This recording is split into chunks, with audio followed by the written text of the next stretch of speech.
Irereklamo ng economic sabotage ng Department of Transportation o DOTR ang online ticketing platform na AirAsia Move dahil sa umano'y overpricing sa pamasahe sa gitna ng transport crisis sa Eastern Visayas. Ayon kay DOTR Secretary Vince Dizon, ipinabatid sa kanila ni Leyte 4th District Representative Richard Gomez na umabot sa mahigit 77,000 pesos ang naging one-way airfare mula sa Tacloban to Manila.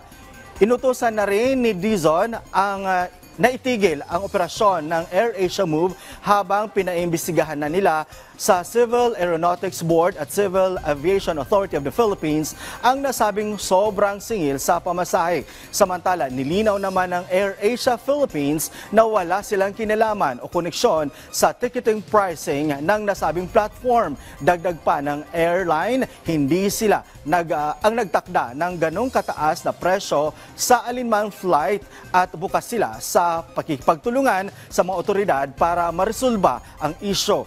Pinakikilos na rin ng DOTR ang CAB sa pagtatakda ng tamang price range ng domestic flights para maiwasan ang pananamantala sa gitna ng krisis sa transportasyon.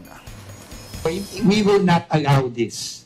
Lalong-lalo na dito sa nangyayari sa Tacloban ngayon na may krisis, tapos pagsasamantalahan itong mga lokong ito ang sitwasyon ng mga kababayan natin.